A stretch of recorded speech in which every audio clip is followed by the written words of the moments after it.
All right, everyone. We've had a bit of a crazy clusterfuck getting this thing going on, but this is Thomas from SFF 180. Who knew how arcane it would be to get a Google Hangout started? But I think, more or less, I've figured this out. Now I just have to figure out how to invite everyone. Okay, let's see. Not a problem. I'll just send this to my co-hosts, who will be joining us momentarily. How's everybody been doing? I hope you all have been doing quite well. Let's get a Google Hangout started. I think, more or less, I figured that. Sorry, I'm still just adjusting some things, so expect quite a bit of technical incompetence until we get all this together. All right, I am now sending off this link to everyone.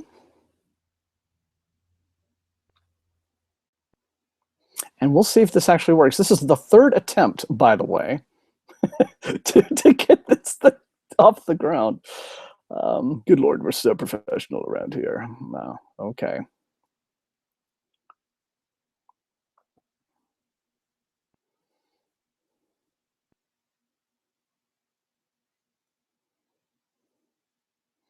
And now I'm going to tweet this out.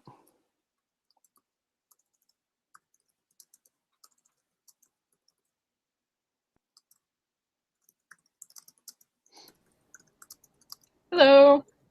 Hi. Hang on one second. I am currently in the process of tweeting out the third link for this event. Yes. It is working. So I will also tweet it out. You guys get to watch the anatomy of trying to figure out Google Hangouts over here. I have tweeted the link. If you want to just retweet, it's out there. Okay. Yeah. All right. All right. All right. And I see the chat is working, and that's all happening. And okay. We're live! Yay! It was so much easier doing it just this way than actually trying to schedule the thing. Because, yes, here at the bottom is this massive button that should have been there all along. Yes. Oh. But we're here now. Hi, everyone. Professionalism incarnate, yes, anyway.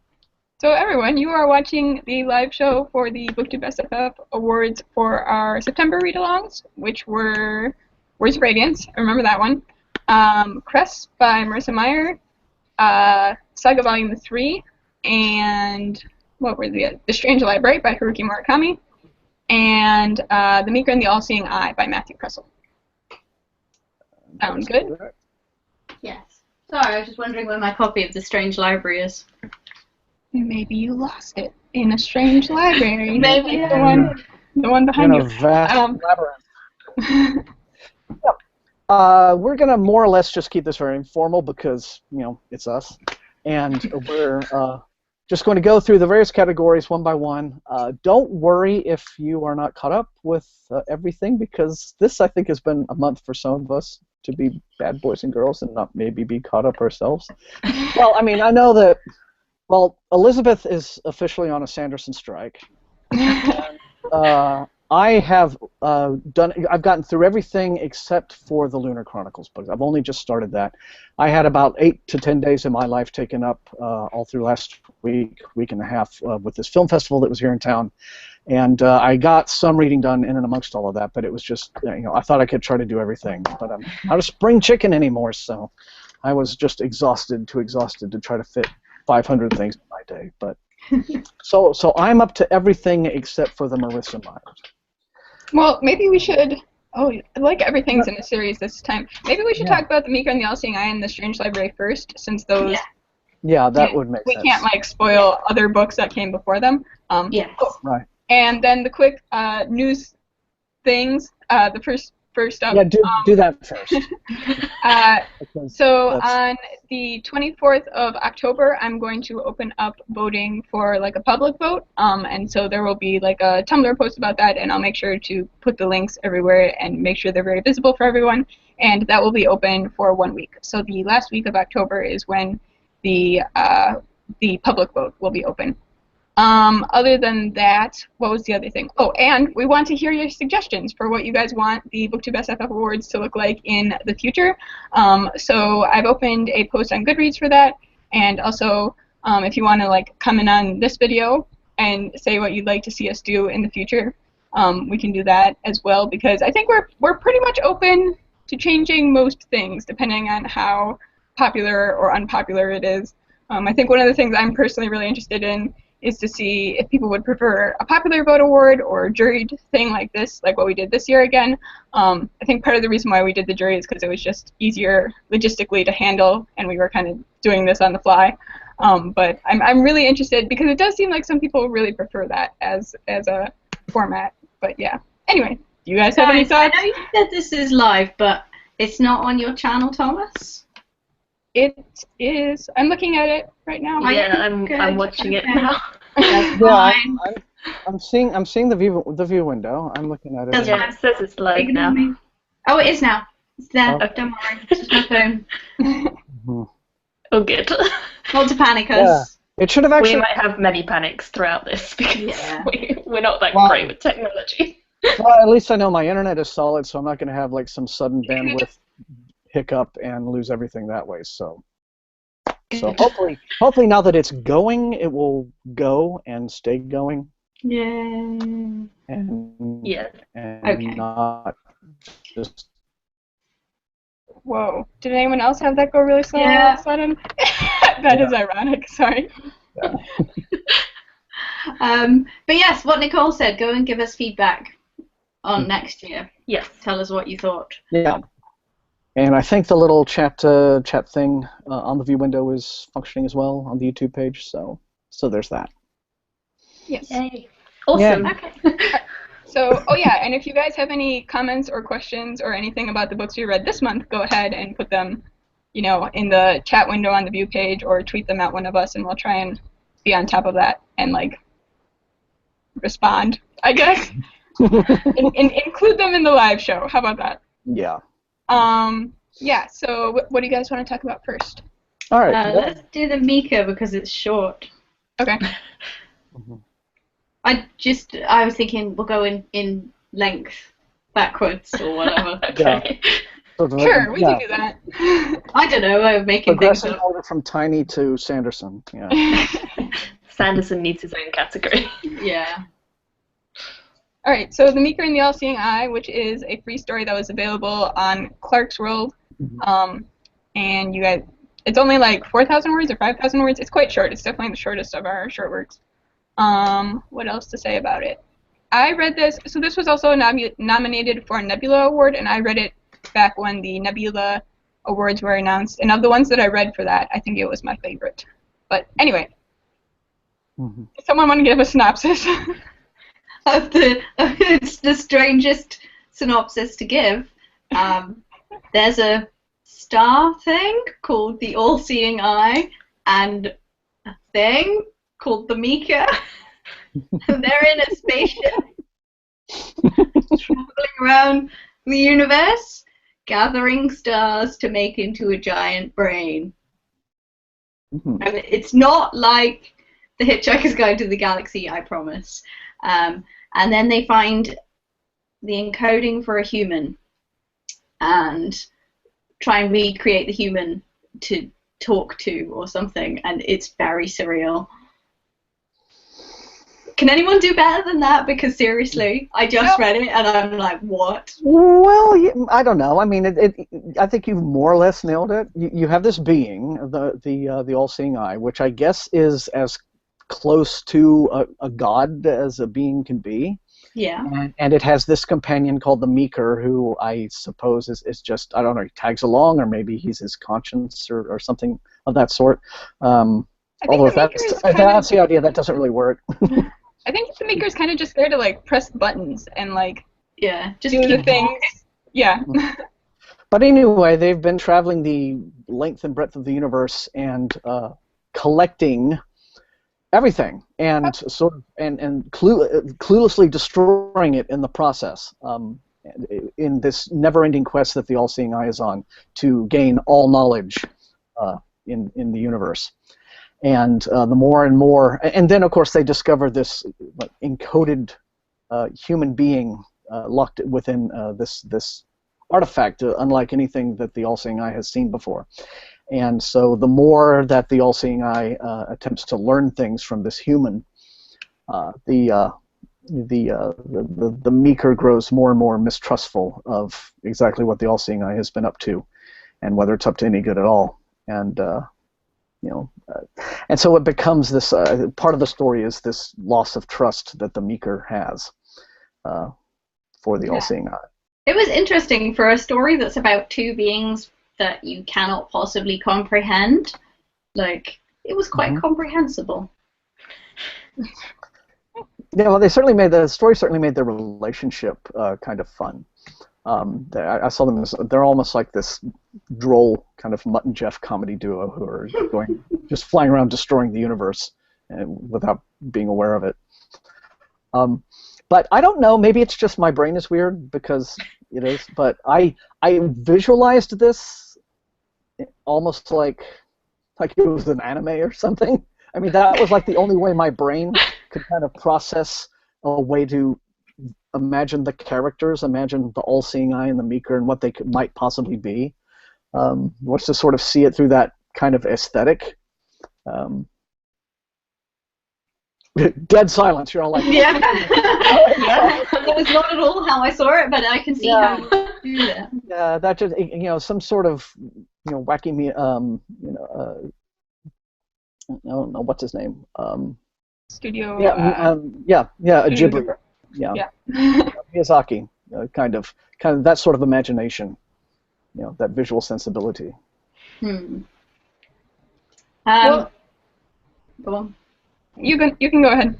I was going to say, what did people think of it compared to last month's short, which was not very short, which was the Patrick Rothfuss story, the novelette, whatever it was. Do we want to compare? Do we maybe want to talk about The Strange Library and then talk about all of the short works we've read so far? Yes. Oh yeah, I forget that they're both short works. All right. So, any more thoughts on the Meeker and the Allseeing Eye? Or okay, we'll just move on to The Strange Library. So The Strange Library is also a short, or was also a short. It's a fairly short story because the physical thing. I don't know how the UK edition is, but in mine it's like a third pictures. There's a lot of pictures. Yeah. Ooh, you guys have different pictures. Yeah, it's a completely different art direction, but it's very much tied in with the art direction. The book is. It's all about. It's fascinating. Yeah. I didn't realize you guys had different ones. That's also kind of interesting and cool. Now I kind of want that one to see what the different pictures are. Yeah, just to see the difference. Yes. Yeah, there are words as well. Yes, so it's about, I don't know, maybe 2/3 text and 1/3 pictures. So there's a lot of pictures that tie in with the story. And the basic story is that there's this young man who goes to the public library to return some books and get some new books. And he ends up in a strange part of the library where he gets imprisoned by an old man, and there's a sheep person and a woman who can't really talk but can mentally communicate with him. It's very strange and surreal. It's very weird. It's very weird. Very Murakami. But that was very well explained because I just yeah. not with the synopses today. Yeah, that's true. The two short works today were a little bit surreal, but anyway, yes. So this one, it's very surreal. I liked the pictures and the way they tied in. I don't know what you guys thought about that.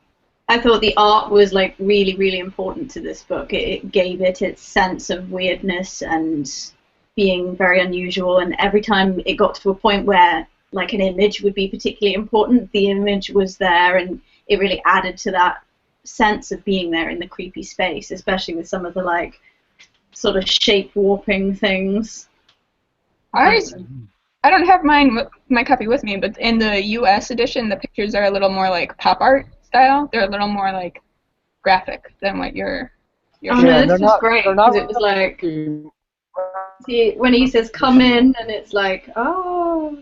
I'm pretty sure that I read the US one because I read it on Kindle and I did not have any of those pictures, so I'm very confused. Well, I recommend the UK edition then because it's absolutely gorgeous and the pictures were thoroughly accurate.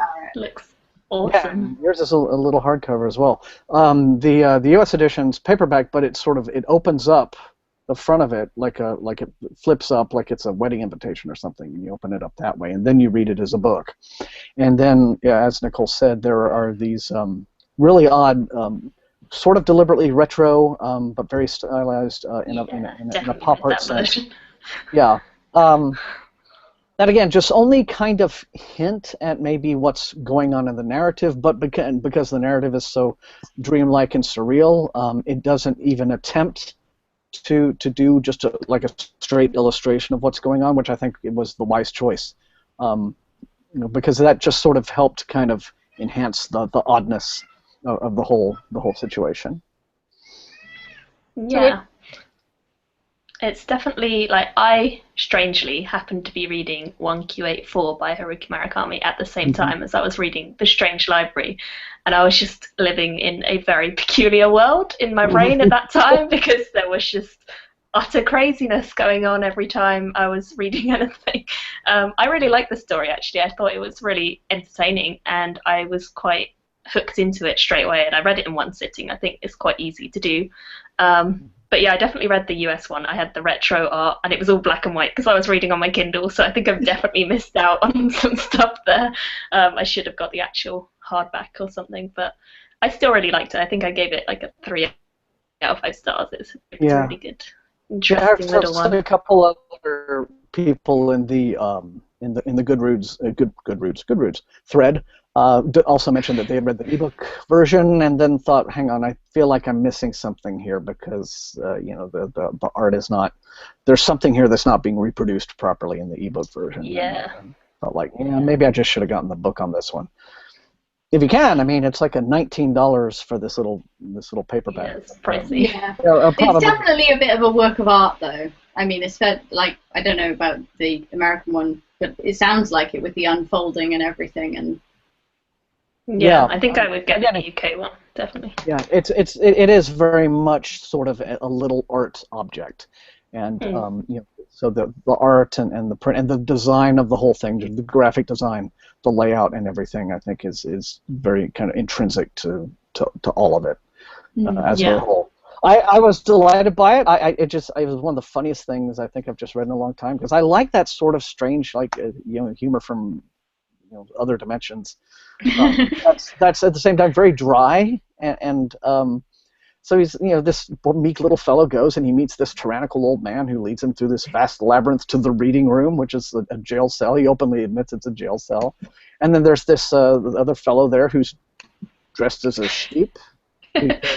Japan, and then he meets, and the beautiful girl turns up, and it only says that she talks to him with her hands, but doesn't say exactly how. So it leaves that to your imagination. Is she using sign language? Are her hands somehow just making vocal sounds? Is this some sort of thing going on in the guy's brain? Who knows? But I just found it very funny all the way through. It felt like Murakami just woke up one morning from a strange dream and thought, well, that was weird even for me, and then just wrote it down, wrote a story of his dream. That's what it felt like to me. It had a real dreamlike sort of strange quality to it. I could imagine that one as an anime. Like, that one makes more sense to me as an anime. Yeah. No, see, what's funny is I saw this one in very much real, like a sort of Terry Gilliam. Yeah. I think if you read it, the actual book with the illustrations, you'll see it much more like the illustrations. Like there's a very specific sort of ambiance going on that might influence the way you sort of visualize it, I guess. Mm-hmm. Yeah, the art in the U.S. edition, I think, by being so design centered as opposed to illustrative, I think it still allows you to engage your own imagination in how you choose to visualize the story, I think, which was nice. All right, so do you guys want to talk about all the short works we've read so far? Yeah, well, I found it really interesting that this one and the Rothfuss one were both illustrated. Mm-hmm. And because last month with the Rothfuss one, I listened to it on audiobook and didn't realize it was illustrated until Kaitlin sent me the pictures on like my iPhone. So I was looking at them on the phone, being like, "Oh, okay." And this one, it's much more of a thing when the images are all in the book and stuff. But I felt like, I don't know, this one felt like more like the images were so integral to it, whereas the Rothfuss one, I don't know. Obviously, I looked at them separately, but they didn't feel like they offered an awful lot more beyond just a few sketches. Yeah, they were very sketchy, and I kind of had the feeling that, again, they were there to sort of, again, pad the book out to justify selling it as a $20 hardcover. But the two short works for this month's read-alongs, I thought it was interesting that they were both just these very whimsical tales, but they were completely engaging. And the Maker and the Allseeing Eye, I think, dealt perhaps in its own way with maybe just a few serious, not serious, but thought-provoking notions. And while the Strange Library was just funny. And I think the Strange Library kind of shoots to be thought-provoking, but yeah, it's mostly just weird. Like, yeah, definitely. It has some undertones, doesn't it? I mean, you could sit there and dissect it and be like, oh, all of this is going on, but actually, it is just quite a weird little tale. Mm-hmm.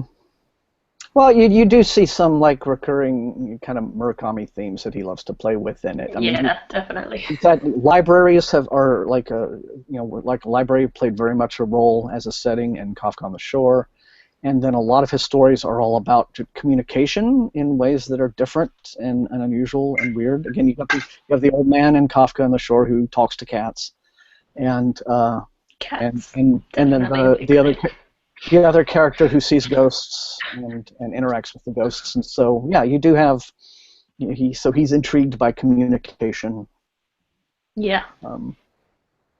Yes. So which ones have you guys liked? A lot. What have you liked the best? Do we want to talk about that, or should we? Oh, should we save it? Make it a surprise. Make it a big mystery. Nothing. I mean, given the way we've discussed things, like. I would say that Thomas and I not going to be voting for the Rothfuss one to win that category. That I think everyone's probably fairly well guessed that. Yeah. At least where we're concerned. Yes. And next month, our short work is The Sixth of the Dusk, which is a Brandon Sanderson Cosmere novella. Are you going to read this one, Elizabeth?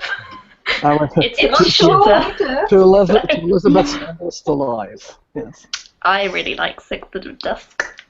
I really like that. Save it for next month, though. Will it make sense? Will it make sense? Yes, it's a self-contained story, so don't worry. We'll see. It's a much easier one. Tune in next month to see me react to more Sanderson. Sanderson. Winning all the awards. All right, so you want to move? Should we move on to Saga Volume 3? Yeah. Then? Yes. Sure. So we're not taking forever.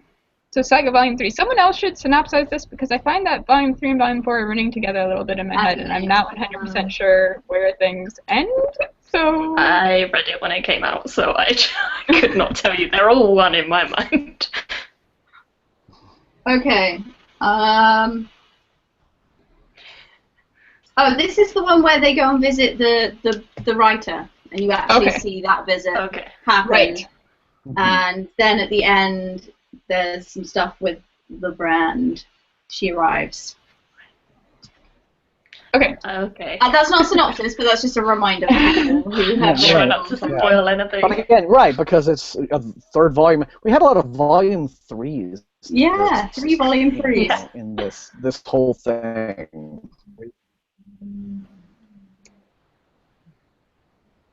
Yeah. Okay. Not sure what's going on. All right. Hello? Yeah. Occasionally, Nicole and Elizabeth, I'm getting a bit of a lag with you, but I don't know. I think it's you. Yeah, I see the lag on you, Thomas, but it doesn't really matter. Well, that's weird because I'm actually I'm not using my Wi-Fi on this one. I'm Etherneted in, so there shouldn't be any So, well, Well, but I'm it all quite has sure to go through you. Anyway. I completely agree that it is crazy. almost certainly me. So, all right. Anyway, so Saga Volume 3. So I guess I really like Saga in general. I'm probably gonna pick up Volume 5 shortly. I read it. You've read it already? Yeah. Oh yeah, I read it the day it was out. Don't you, Laura? Yes. And I collected the Englishes for a while as well. For the 3 people who've never read Saga, it tells the story of a young new family who literally start on the first page when the baby is being born. So there's the 3 of them. Being made on the first page. Oh, actually, yeah. Yeah. Don't think it's being born. No, I think it's being born on the first page, and then we go flashback. Okay. Not long after. Within the first few pages, you see the childbirth. Yeah, and then everybody else wants to kill them because it's basically like a Romeo and Juliet, opposite sides of the fence, except huge intergalactic war because space. And then there are ghosts and tree rockets and a cat who is epic. And Lion Cat. Lion Cat is epic, and assassins and princes with TVs for heads, and yeah. Yeah. And this is the specific volume, and it will make even less sense if I try and explain it. And the art is really great. Yeah. Yeah, the narrative is amazing. The story is very cleverly told. The characters are lovely. Here's some pictures. Here is some lovely art. Mm-hmm. Can anyone explain anything? Why did we think people picked these issues? I mean, I know they were the 2 that were out that year, but what makes Volume 3 special more than Volume 4, which we will discuss next month? So do you want to just compare all the graphic works right now quickly, or? What we did last month? Rat Queens. Yeah, okay. Rat Queens. I don't know. I probably like the art of Saga better than Rat Queens, but I don't know, I just really liked the story. Like, the first volume of Rat Queens I just thought was a lot of fun, and it reminded me of playing, like, Dungeons and Dragons and going on stupid adventures where you're like, so you mean I can do anything in this make-believe world? And Saga, I think, probably has more of a story. I do think Saga at times does, I don't know, it like has, I mean, obviously it's a fantasy science fiction thing, so there's like lots of improbable stuff going on, but then there's stuff, some scenes where I'm just like, I think you put that totally for shock value, and I don't know, like the childbirth scene right away in the beginning is a little bit weird sometimes, but yeah, I don't know, I think the story in Saga is a little bit more concise and like well planned out and thought through. Like, they definitely have a story arc, which sometimes when you're reading comics isn't really a thing. Like, they just start writing the comic and they're only planning on doing the one trade paperback because that's all they're signed for at the moment, and then it does really well, and then they're like, well, now we have to do something. But Saga seems like it's very well planned out and like has an arc for the whole thing. I hope so, because otherwise it's just going to get really rambly. Well, Brian K. Vaughan's quite a well-known writer and stuff, isn't he? So I reckon they probably let him just run free with it. They were like, just take it and go. We'll definitely publish it because we know people. Frolic in the meadows of comics. Yeah, pretty much. It definitely had the stronger story than Rat Queens, for sure. Although it's very similar. I don't know if this is just the Joss Whedon effect, but one thing I'm noticing is that I think it just seems to be now this, a stone tablet handed down from Mount Sinai to graphic novel writers, saying every single line of dialogue must be maximum snark, and every character has to be out-snarking every other character, because it all just feels like that kind of Whedon style of dialogue exchange, where just everyone is just the biggest wise ass, and that's kind of how their characters defined. But at the same time, though, it was engaging. I mean, I enjoyed reading it, and I agree with Nicole. I mean, the narrative is well structured. Characters are given motivations. Like the freelancer who just he decides that his motivation is going to be the girl in the brothel, and so everyone kind of has a reason for doing what they're doing that is personal above and beyond this big galactic war that is being waged between the moon and the planet. So it was well established. I didn't care perhaps for volume 3 as much as 1 and 2, maybe because the first 2 volumes were fresher and were kind of bringing me into the world a little bit, and now we're sort of into it and it's going along. So I feel like I'm sort of kind of mid-season, if I were watching this on Netflix. But I am hooked on it. I mean, I'm one of the people who is brand new coming to Saga after knowing about it for years and years and just never read it, because graphic novels just not really my deal. But have been pleasantly, surprised with a lot of it. The visual imagination that is in it is terrific. I love the tree ship. That was glorious. And then the big crazy insane Spider Woman assassin who gets I love her. Yeah, she's just amazing. So there's a tactile universe here that is being explored, and so I really admire what they're doing with it. I perhaps would prefer the art at times to be a little tighter. Sometimes it just feels like it's just really it's a little too loose, a little too dashed off. And I would like for maybe a bit more of the tightness that you used to get with somebody like Mobius. But still, I'm very much into it and looking forward in 5 now. So. Yeah, I definitely prefer Saga to Rat Queens overall. Probably again for the story. I would say I kind of agree with you on the dialogue, but I would say in Saga you've got the little bits that the little girl is saying that are not dialogue. They're just the extra bits on the page, haven't you? And I actually really like those bits whenever they come up. I am always fascinated by whatever she's saying, because it's always quite like inner thoughts and things, and she's sort of speaking about these big topics and such. So I love those sections of Saga, and I think they're really interesting whenever they come up. But I do like the dialogue and stuff too, but that's probably the most interesting bit for me when I'm reading them. Yeah, those narrative bits really give you the sort of direction on how to interpret the events that are happening, rather than just letting it happen. It gives you a new perspective and a way to take it, which I think makes you read it, I don't know, the way they want you to read it, which is how narrative works. Well done, them. So I guess maybe next time we'll talk a little bit more about Volume 3 versus Volume 4, because honestly for me they're a little bit the same in my head. I don't know, does anyone have any strong feelings on 3 versus 4? I really don't. I like seeing more of the brand and stuff, but yeah. See, this is what I want to know. Rat Queens, very strong as a single volume. Saga Volume 3, could you honestly say that Saga Volume 3 only was better than Rat Queens Volume 1? Yes. I would. I would say that because I like it, yeah. Even if I came in at Volume 3, I'd still think it was pretty awesome, I think. So, but that's just my personal preference. So, I didn't like Rat Queens as much as some of you guys anyway, so that's probably why. Whereas I'm sure you would say the opposite to me. We're in a funny position because we've only got 2 stories to compare, really, because we've got 2 volumes of the same story. But yeah. I did think Saga 3 was weaker than, like you said, Thomas, 1 and 2. I thought they were really, really good, and this was a bit like, and then 4 was good and better again, but we'll see. And then 5 is amazing. But we're not there yet. Yeah. But it's awesome. No fair getting ahead. Oh, I'm ahead, definitely. Yeah. Yeah.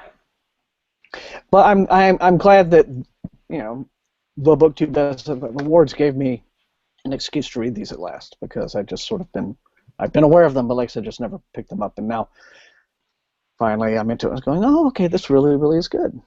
Yeah, I think a lot of people are a bit scared of Saga as well, because everyone seems to like it. Like, there's very few people who will have a lot of bad stuff to say about it. Maybe they'll have 1 or 2 complaints, but not many people would have a lot of bad stuff to say about Saga, and so I think a lot of people are intimidated to go into it, because they're like, everyone loves it, what if I hate it? But actually, it's a pretty awesome series, and there is reason behind people loving it. So I think Yeah, one I mean, thing that's- I find really, really excellent about Saga is seeing a young family, like people with a baby. Like, so many things, it's just an individual, and maybe they have romances, but there's never any like kids come out of it unless they're like grown up or far away with their mother. Whereas this, it's like got an actual couple who are happy together, working together, functioning, and they have a kid, and there's grandparents, and they're all still there doing things, and it's great. and arguing. Yeah, but Yeah. also being It's badass. realistic. It's realistic in as much as it can be for what it is. Have you read Volume 4 yet, Elizabeth? I may have. Okay. Because there's a little more conflict with the family in Volume 4. Yes, I know, but they're there. Is the point. I mean, the family dynamic is like the foundation of the whole thing. I think. Yes, this is true. Yeah. Yeah, compared to like Rat Queens, and I'm trying to think of some others, like what's on? Probably pretty much every comic ever.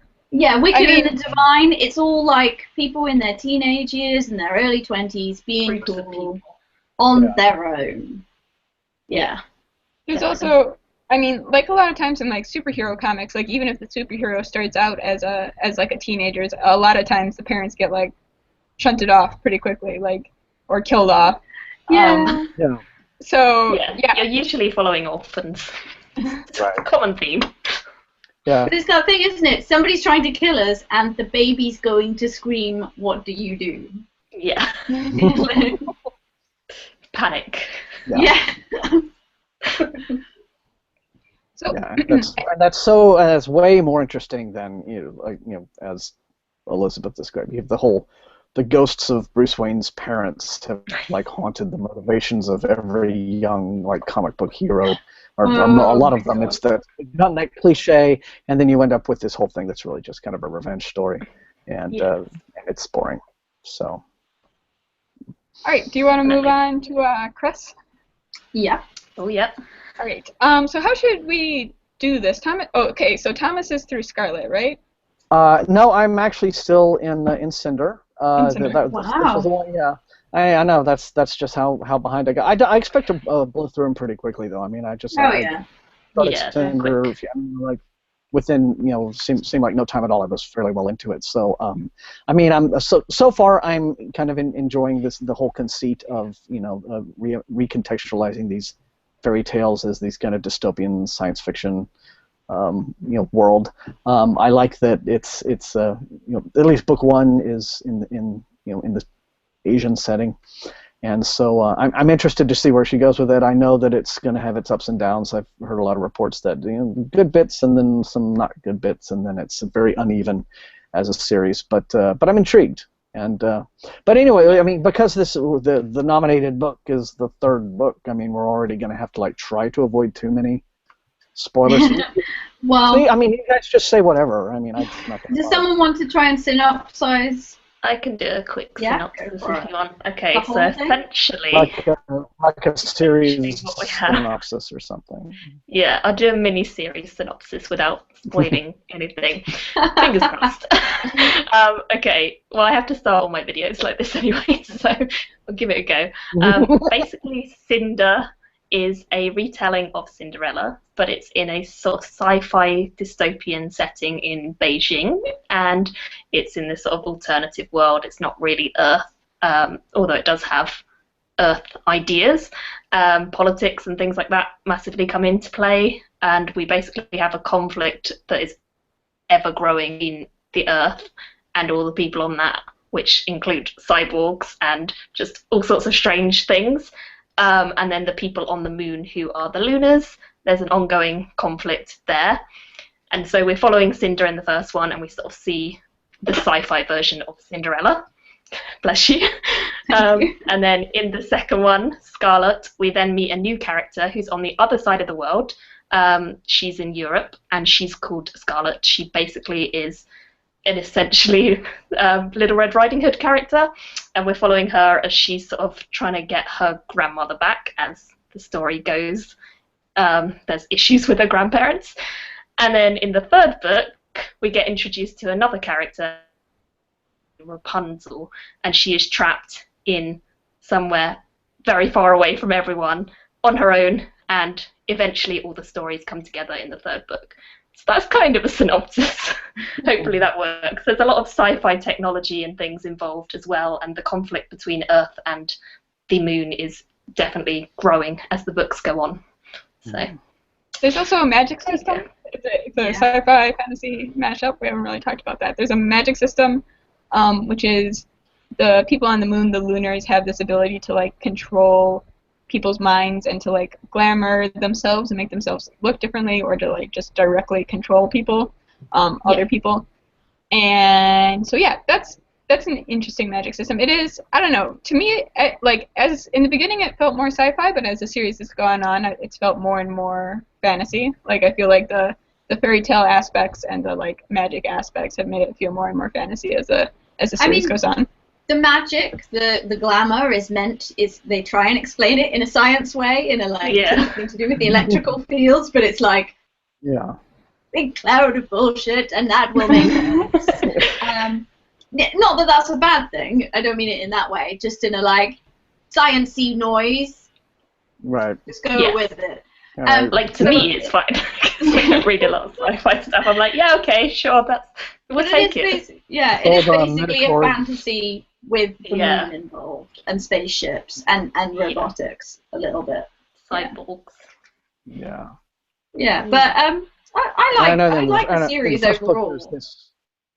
Yeah, I would say I like the series overall. It's maybe not my favorite series, but it's pretty decent. And Cress was my favorite one. And unlike the rest of you, I did go back. So there was a novella release this year, which is Ferris, and I went back and read that, and I did not like that. But that's beside the point. I've heard bad things about that, so I've not picked that one up. I was like, nope. You can probably just skip that one. That one is everyone's least favorite. Yeah. And then there is, I guess, a fourth and maybe final volume coming out in yes, Winter. Winter, so I guess that's going to be whatever character that represents. Snow White. Snow White, that one makes is, sense. yeah. And you actually... in the first book now, of course, there's this plague, which is like a big driving kind of plot engine, and I'm assuming that continues on. Yeah, they all link together, and there's one overarching storyline that they all get into. The first book, the characters from the first book will continue through to book 3, which is why it's very hard to talk about this without totally spoiling everything. Yeah. Yes. I liked Cress most as a character. Yikes.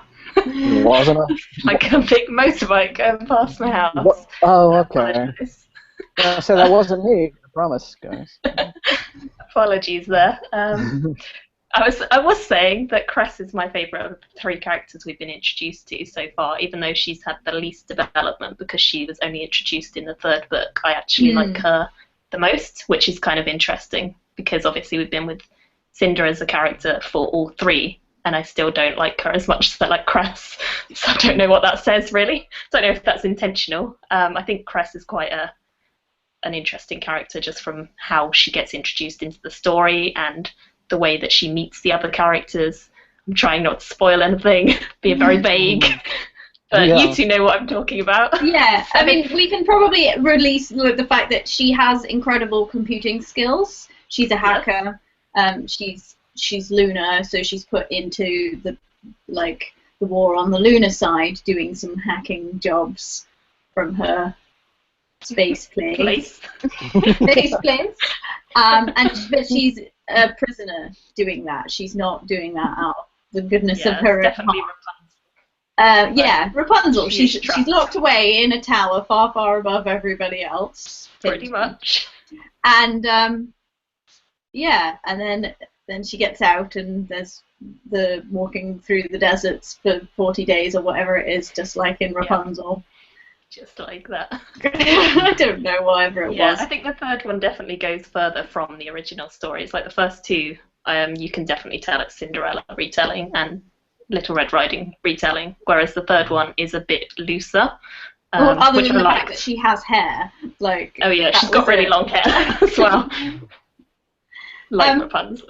But I liked as the series that the main characters, that they were strongly written female characters. I don't like the strong female characters because they're not like super badasses.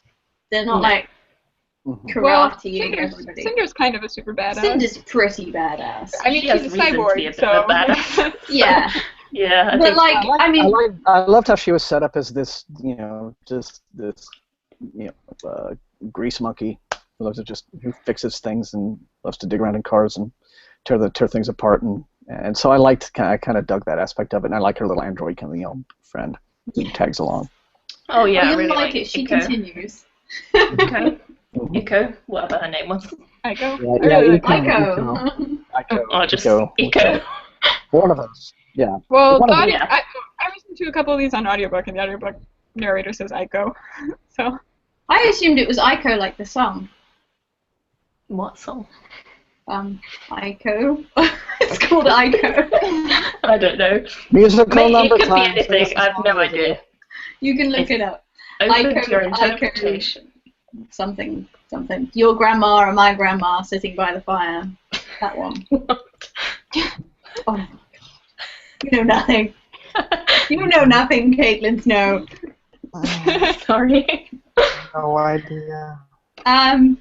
Yes. Let's talk about the books. We're all taking your word for this, Elizabeth. Yeah. What else did we like and not like about it? So what do people think about the political situations that were going on? Because I mentioned in the Goodreads group that I thought it was simplified, which would be fine, but simplified in a way that felt like it was trampling on some serious real-world issues.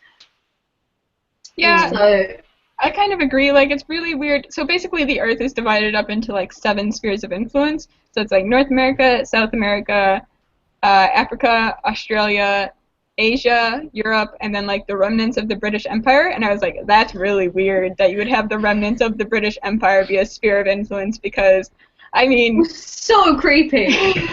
I'm not just saying this because I'm American, but colonialization didn't work out for most people that weren't Britain, and I feel like that would not, like, people would not revert control of their countries to the British monarchy. Like, they just wouldn't do it. It's just really weird. So it was so strange, and like, it was just like, it was like the 5-year-old's view of the world, like that there's Asia and that's one place. And so they put like one king in charge of it because they couldn't be bothered to think about politics and governments and how that might work. And so there's a benevolent monarchy, and that is okay, and everybody loves it. And they all have Skype chats every now and then. Yeah, and everyone's really pleased about it because that's a logical form of government. And then Africa, still poor. Like, that was slightly worrying, because in the future everyone's high-tech, apart from Africa, where they still live in huts in the desert. That was weird. Good place to find out, though. Yeah, I think, I mean, to some extent, I think she did that because, it's a fairy tale retelling, so she has to introduce the princes and the princesses and everything somewhere.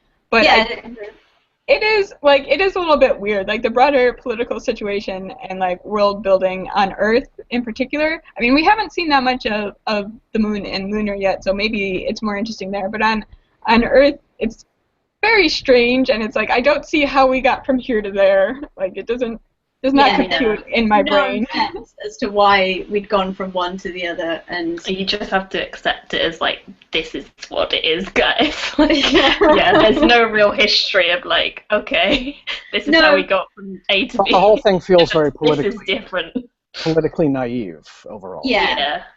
I mean, I think in the context of fairy tale, like, it makes sense to me in the context of fairy tales are always very that she would do that, because So. Like, in the fairy tale retelling, you never know what the prince is actually supposed to be doing with his power. He's just out saving the princess, right? Yeah, he does it. It's a big useful. Fairy tales, they have princes and princesses because that was when they were set. Like, they were written. There were princes and princesses all over the place, and they did marry each other, like incest be damned. But in this, you've got one prince, and then everybody else is a commoner, and that's okay, because, like, that's cool, we'll go with it. Except for other princes, like the whole Lunar monarchy, which is bad. That's a bad monarchy. The other one's a good monarchy. Like, they're very definitely evil and good. There was no need for him to be a prince, like Emperor Kai. He didn't need to be Emperor Kai. No. I mean, he needs to be somehow politically motivated, though, like in terms of his plotline.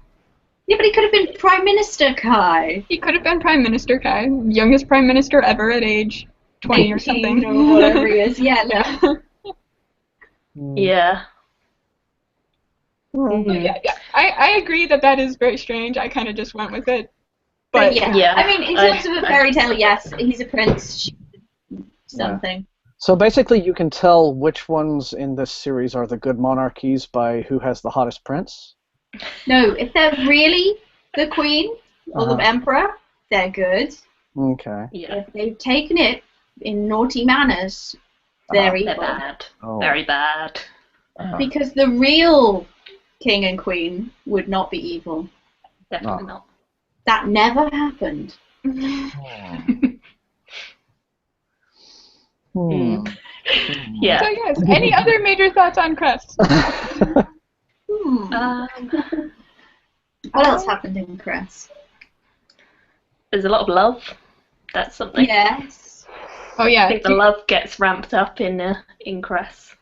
Love interests. Well, that's got to be a thing. Huge fan. I thought some of their plots, like how they were going to do some rescuing and dramatic escaping and all that sort of stuff, were ridiculous. To the point where, like, they were disagreeing with each other, and I was like, no, you are wrong. These people. And, yeah. It felt like a bit of a logic fail during the great, like, bit where it went, well, everything dramatic happened with the rescuing. And it was just like, I don't know, it was so obvious. Yeah. A lot of luck. None of this should suggest that I did not find it a really fun book. Like, it was really fun and I liked it. And it's very enjoyable, and the whole, like, fairy tale, sci-fi mashup thing is great. And I like, all these female characters running around being cool. Like, it's great fun, but it's very silly. Yeah, it's the kind of book where if you, like, take a step back and think about it too much, it's like it's very nice. It looks very nice, like, as you're reading it, and it's very engaging. But then it's like the more I analyze it, the more I'm like, I don't know about that. I think, I think if you try and put world politics into what is essentially like a YA sort of adventure with a bit of romance, you're going to run into problems because you can't do that level of complexity. That's how Game of Thrones happens. Yeah. Yeah. So yes. Alfred Hitchcock used to call it fridge logic.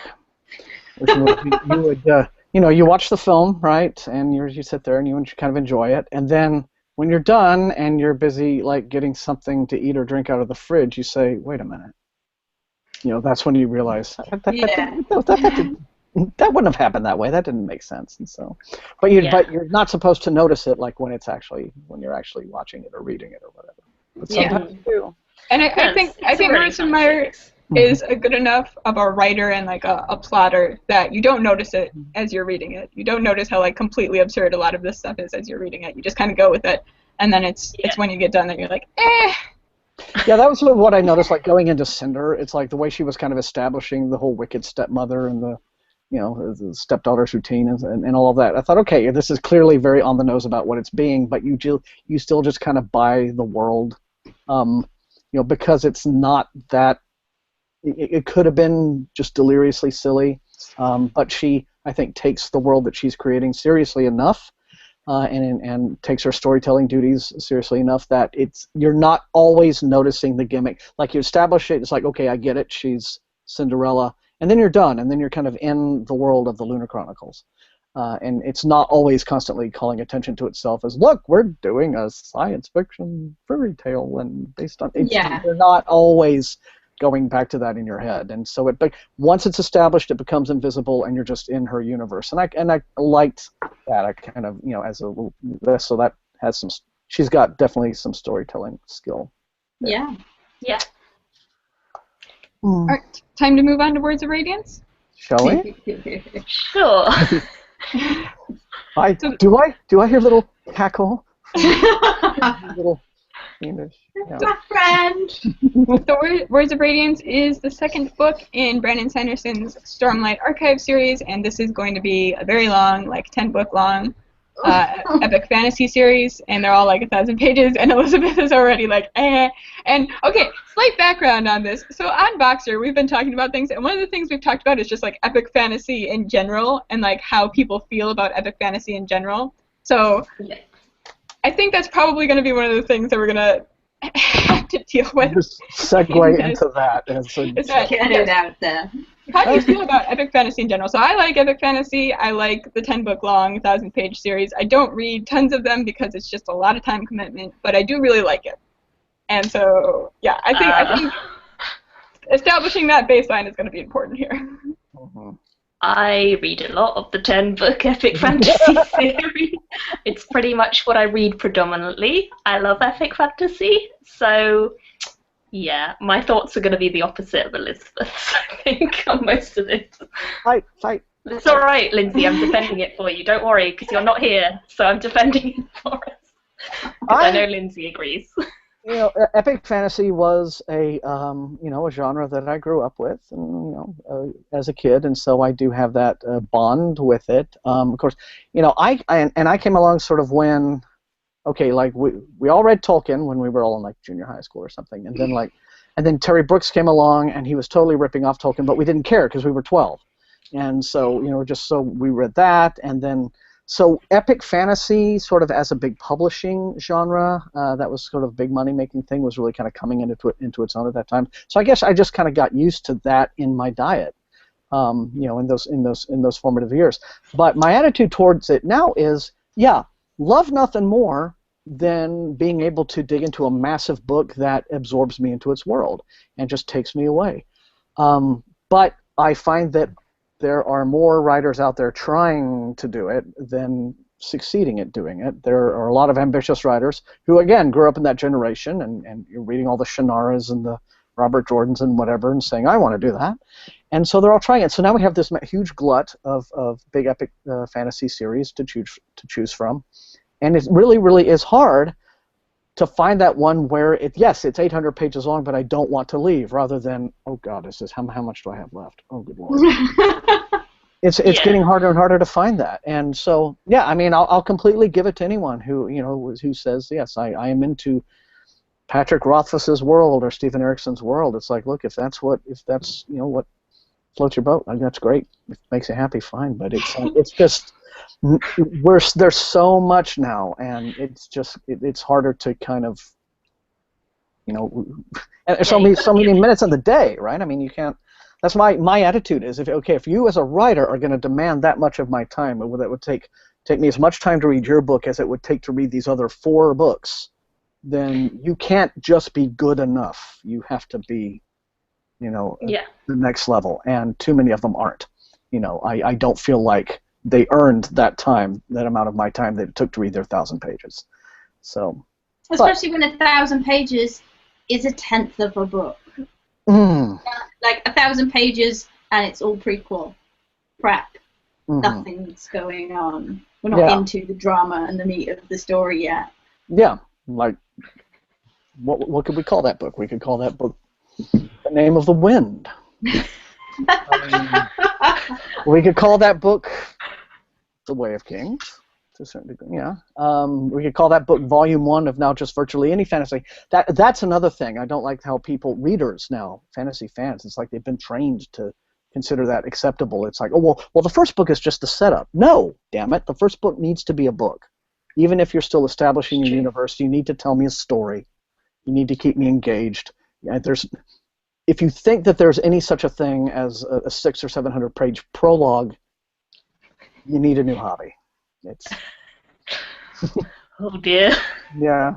See, you all thought I was going to be mean. No.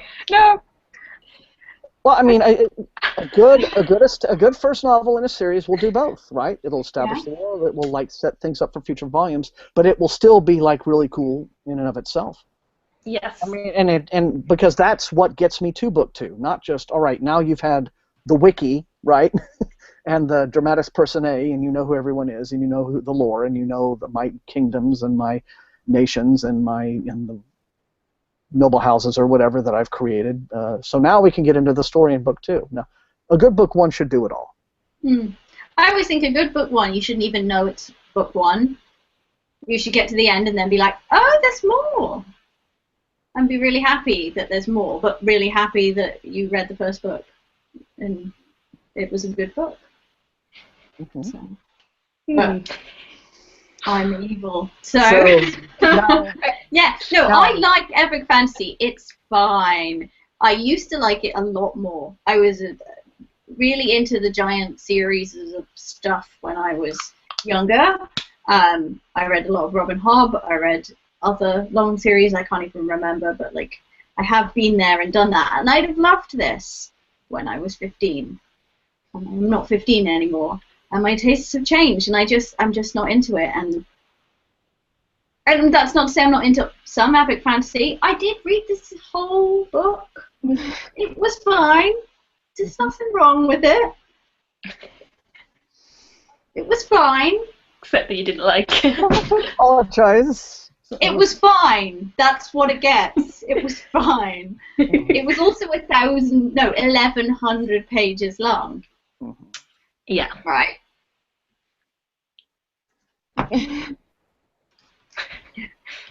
Gonna build a wall there. Yeah. These awkward silences, by the way, are entirely to be expected in these Yeah. live shows. Are what makes doing it fun, so just enjoy it. I also, Yeah, I mean, Folks watching at home. I think this, like, I guess I think there is kind of a division in fantasy readers now in general, and people who are willing to put in the time for a 10-book series. And like I'm willing to forgive a bad first book. Maybe I'm just very well trained at this point, but I'm willing to be like, yeah, I think this is mostly just setup. And if the setup is cool enough, then I'll keep going because I want to see where the setup is going to go. Yeah, but that's the point. It has to be good enough. Yeah, I think that's the thing it comes down to, is like whether you're enjoying it enough to keep going. And obviously you weren't enjoying Words of Radiance enough to want to carry on, whereas I sat there glued to it and didn't put it down and read it in like 24 hours. So that's it. It's just your taste and what you enjoy. Yeah. And like, if I'd had literally nothing else to read and didn't have like a queue of stuff I'm really excited about, I might have sat there and read it all. If it was like 5 years ago and I just got it out of the library and picked it up and was like, yeah, because, but I'm reading 3 other things at the moment and they're better than this. Like, yeah, that's always the thing it comes down to, is if you're reading something else that's a lot better. It's like when I read Malazan. Like, I really like Malazan at some points. At other times, I don't. And when I'm reading books that are better than Malazan, Malazan always waits to the end of the month because that's the one I'm always like, I'll just put that down for now and then I'll come back to it. But I still like it, and I'm still pushing through it, and I'm still like, I do enjoy it. And I'm one of those people who's willing to sit there and forgive it in places because I know that there's great moments that are fantastic. So yeah. Maybe it also has to do with the fact that these kinds of epic fantasies are largely appeal to a readership that reads mostly only that kind of thing. And so, it's not just, for readers who try to be, kind of across the board, we want to read, as many different things as we can. We want to experience a lot of diversity in our reading. And so for us, it's the commitment not just to the time it takes to plow through 1,000 pages of narrative, but these books, these kinds of fantasies like Erickson's and now I think Stormlight, they're requiring more, right? It's like it's the time, but now you need to really become immersed. You need to understand, all of the lore, the characters, the backstory, the histories. Erickson especially is this way because he'll go through one of his books. Yeah. He'll have a scene with some characters doing some things, and then you won't get back to those characters for another 200 pages.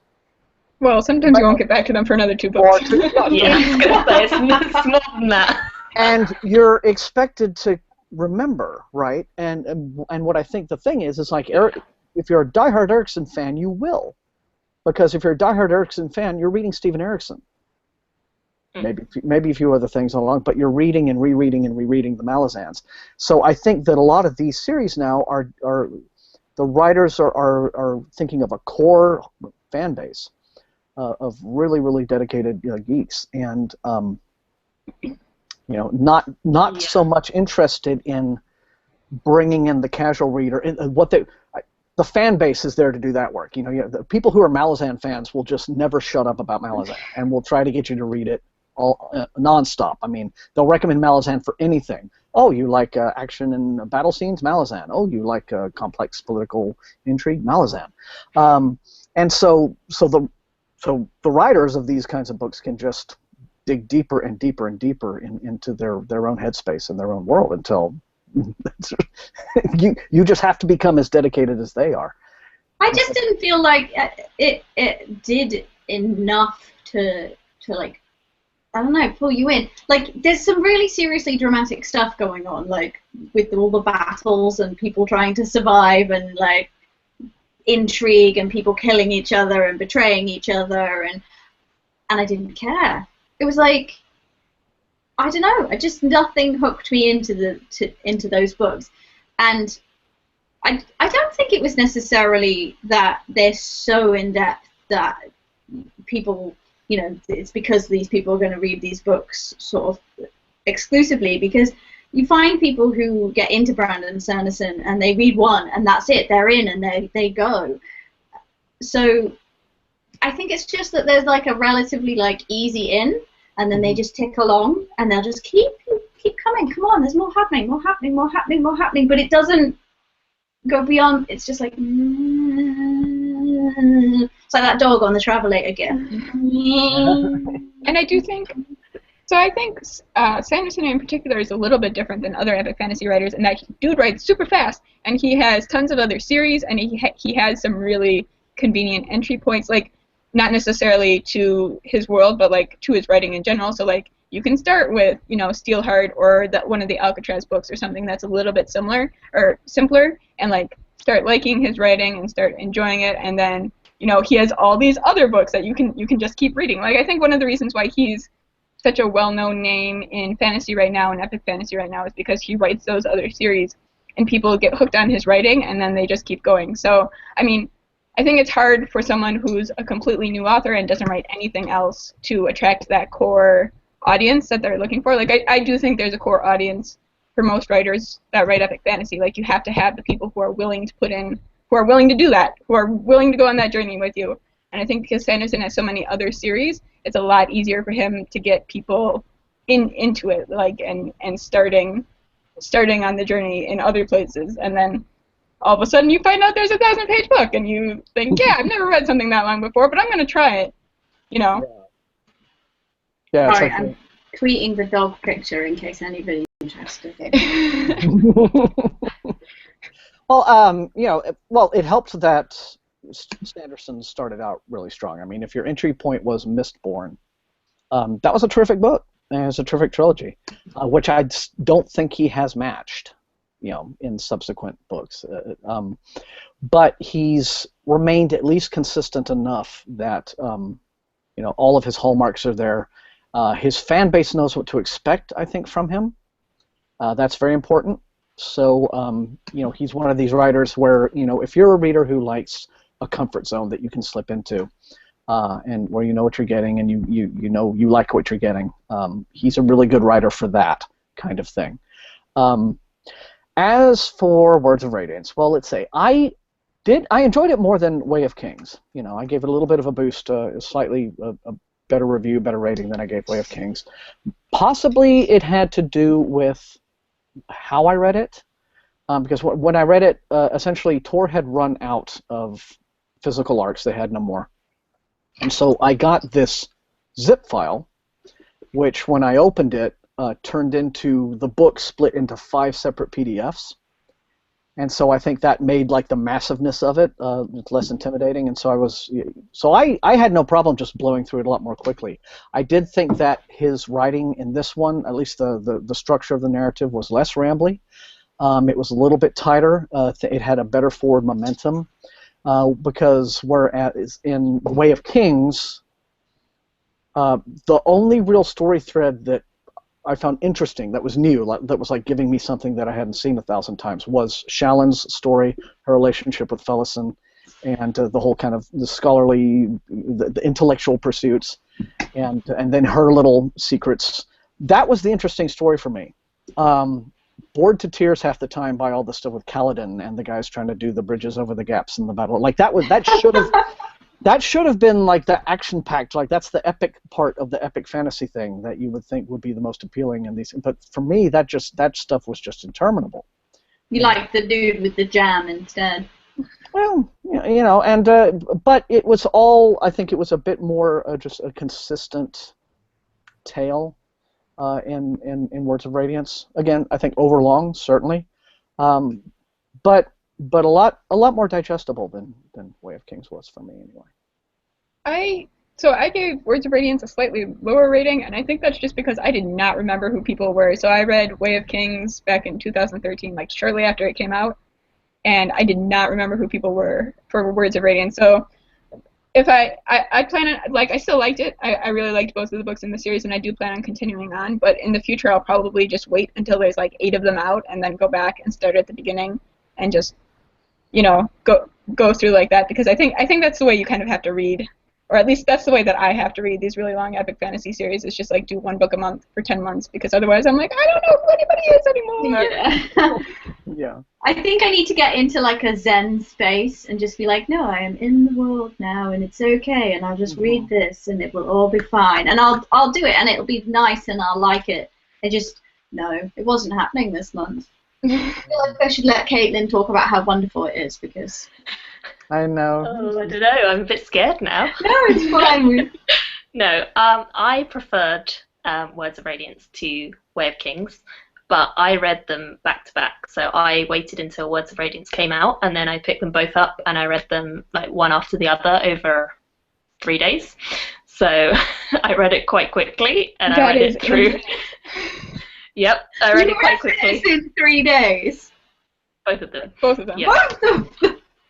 Yeah, both of them.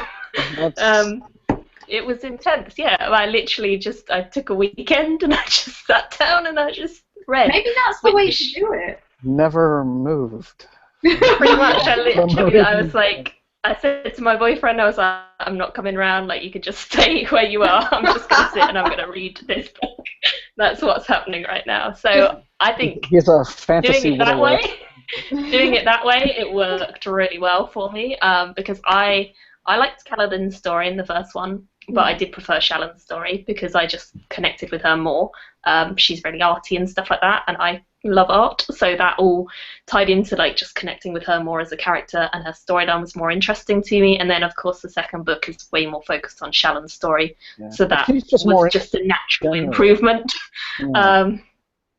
I really like the magic that he's introducing to this story. There's a ton of different magic stuff going on, and it's probably the most complicated systems that he's introduced. I think it takes more to understand them than it does to understand Mistborn, and to understand like the other series he's done, the magic in those ones. I think it is more confusing, but I think it's just really interesting. Like the ideas he comes up with, I really find interesting. I love the interludes because I think they are fascinating, and I have no idea where he's going with any of them, but they really interest me every time. So I really like it because obviously I am a long-term Sanderson fan. I read Elantris like many years ago, and that was the first one I read, and I loved it. And then I just read everything, and I have read everything by Sanderson except for the last few Alcatraz books, which I didn't love that much, but all the others I have really enjoyed in the Cosmere. So I think Lindsay's quite similar to me. We both have read it and really enjoyed all of them. And I think she said that her favourite was Mistborn still. And I think mine's like tied between Mistborn and Stormlight, because although I love Mistborn because it's a complete series and it has some great moments and like the characters are amazing and there's just some fabulous things, I love the world of Stormlight even more, and I think there's characters in Stormlight who I personally connect more with. So they're kind of level for me. I wouldn't say one was better than the other for me, but I like them both. And I gave them all 5 stars. So obviously. That's why we love you, Kayla. What did everybody else think about the art? I don't know if you got it in the PDF. I love the art. Because there's illustrations and stuff in all of them. Oh yeah, those are there. Right, just reading this, I was fine. It like, you know, I got into the world. It was a bit weird at first because there were like fairies and giant crabs at the same time, and whatever. Yeah. But then I'm reading, and it's all fine. And then I turn the page, and there's this, and I'm still meant to take it seriously. I was just laughing. Like, what is that? A kaiju. It's a big epic monster. Yeah. It was just like, what? No, you can't have giant The thing I crabs. like is managed to like sit there for long enough to sit and draw that. Like it's posed. Yeah, I read them on ebooks, so I read the ebooks, and so they're drawings, but they're all like super tiny, so I tend to just skip them. I read it on ebook and I think it certainly is an argument to be made like against the inclusion of illustrations in maybe certain kinds of stories. Like this. Looks like every bad tribal tattoo every kid in my school had. Like, that does not what put me school did you in go a cool to? fantasy mood. The tribal school.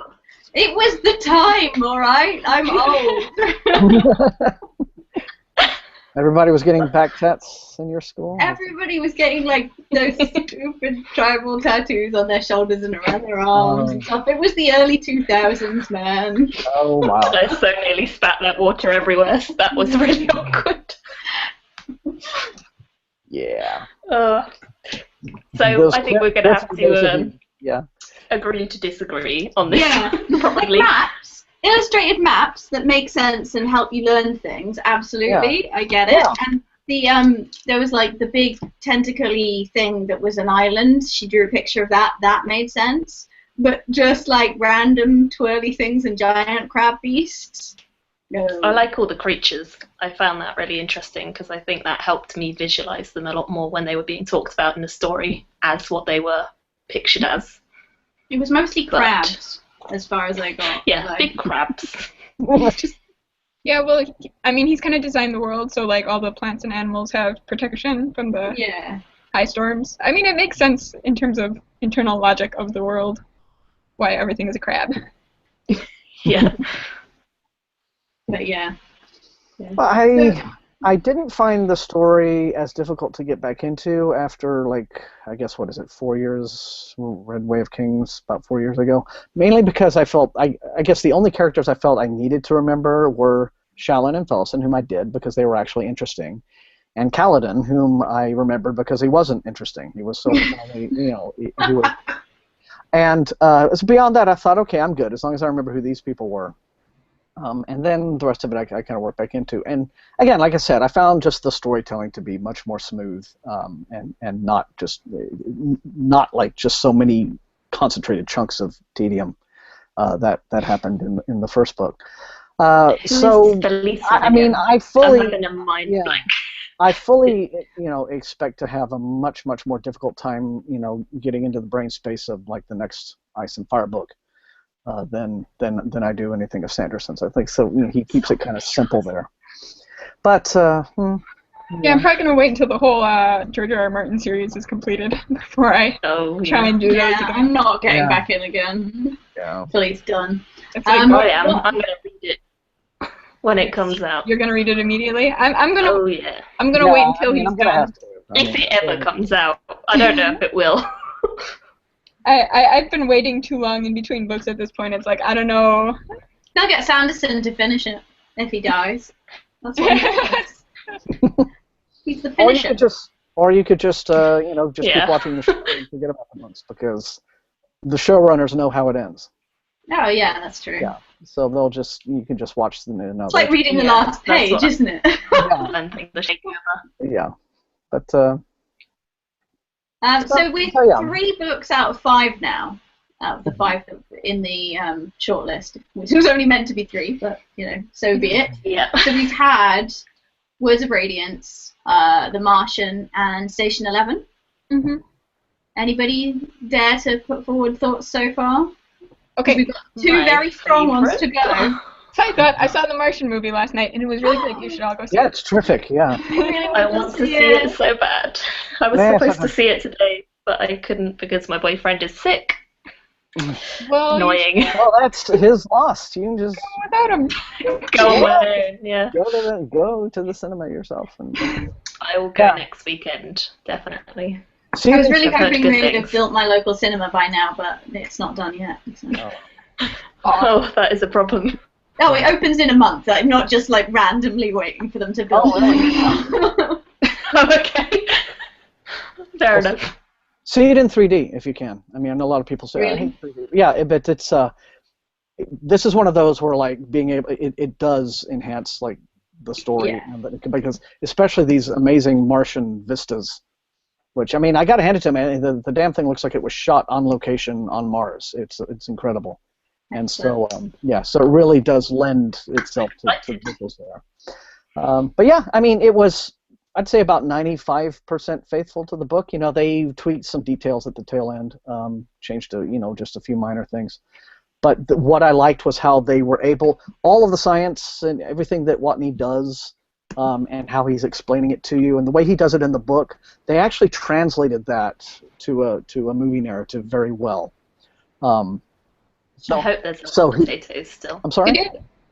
They did condense some of it a little bit. I hope that there's a lot of potatoes still.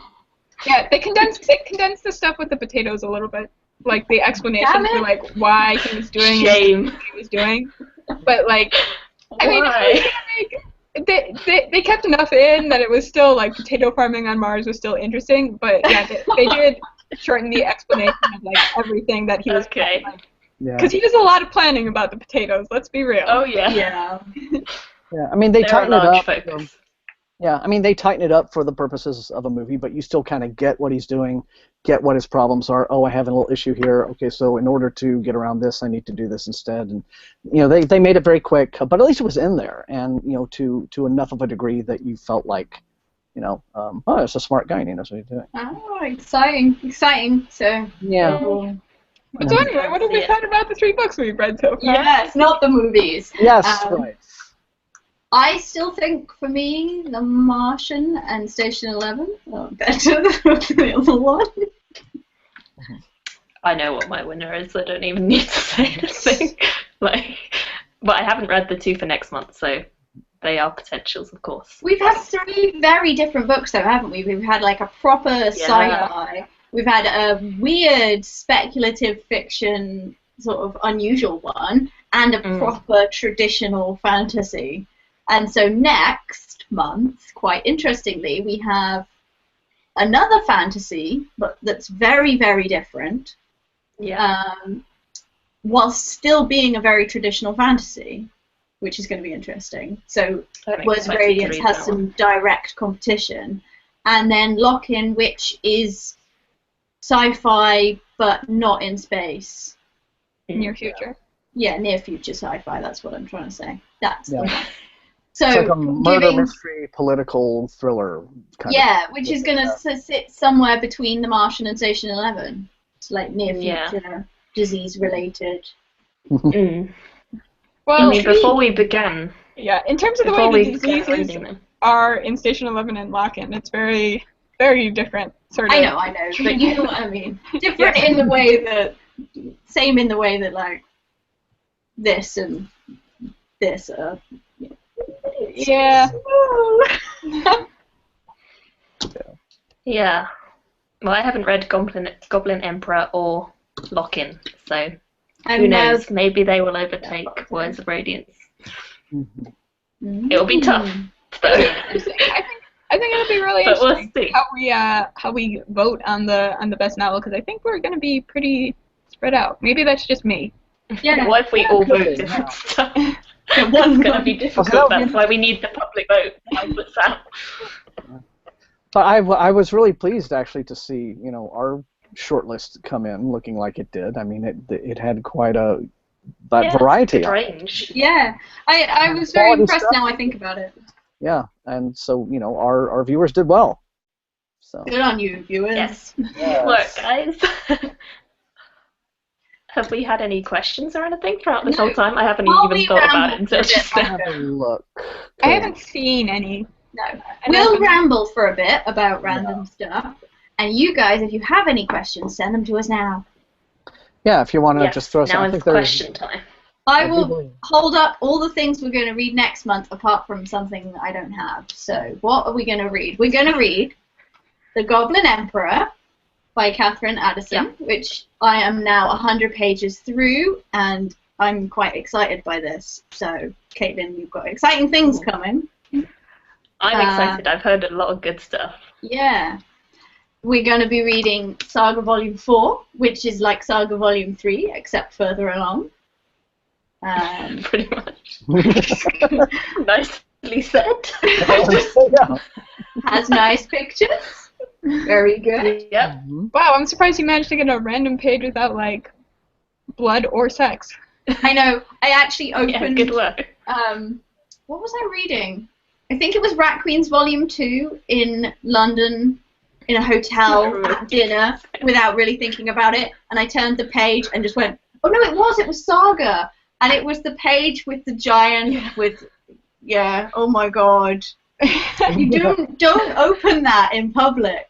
I was reading Don't sex, read graphic novels. I was reading Sex Criminals like in a public part of my apartment building, and like someone walked past me, and I happened to be on a page that was like one of the sex shop pages, and there were just like dildos everywhere, and I was like, I feel so awkward now. Nothing. Just Yeah. And then we will be reading Lock-In by John Scalzi, which is, John Scalzi-ish. I don't know. I haven't read it I yet. haven't read any John Scalzi, so I'm really excited. But yeah, we've got yeah. this, I think that this little chat thingy is open on the side of the view page. So if you're on YouTube Live, you can like just throw up a question there if you wish. While we are And Air of Fire by Sarah J. Maas, which is Currently reading three of the, another book 3. Yeah, another book 3 of the Throne of Glass. And Have you read I Elizabeth now? have read it. And I was very impressed. Of the 3 in the series so far, this was my favourite. So. Were you? Oh god. I was actually impressed by this book, and as somebody who's not that impressed by like. Maybe I just have to get further into it. Have you got to the witches yet? No, I'm only 10% in. No, I'm at the Fae. Yeah. That's where I They're am boring. right now. Yeah, that's what I thought. That's what I thought. And They're Lindsay, who is playing hooky today, Yes. hates Air of Fire. She didn't like it. Yeah, I've heard bad things from her, so I'm a bit worried. Yeah, she absolutely hates it. So Yeah. that's gonna I'm not liking it so far, but I will be on the lookout for witches. So Yeah. hopefully it improves.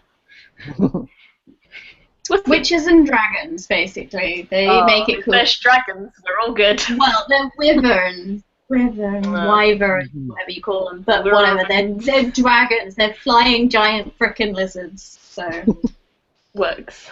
And No, our last close thing is the Six of the Dusk. which I don't have, so Yeah, just imagine it. It's very pretty, I'm sure. It'll have one of the Sanderson-y covers. In the UK, it'll be white with a.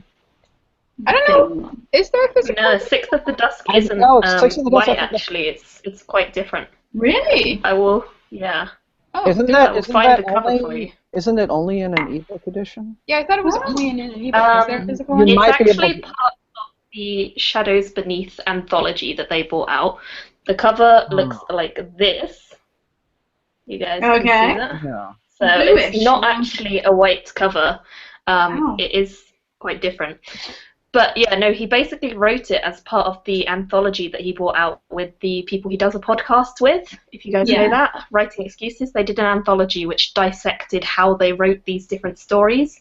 And basically, if you get the whole anthology of Shadows Beneath, you can see everything from like the different edits that they did on it and all sorts of backstory to it. So it's really interesting if you're a massive fan of any of the authors. If you're not, it's probably not interesting. Or if you're a writer, you would probably find it interesting. I'm not, but I obviously like the writers. But then, of course, the actual ebook doesn't have any of that extra stuff. It's just the story as it's finalized. So you can buy them whichever way you want.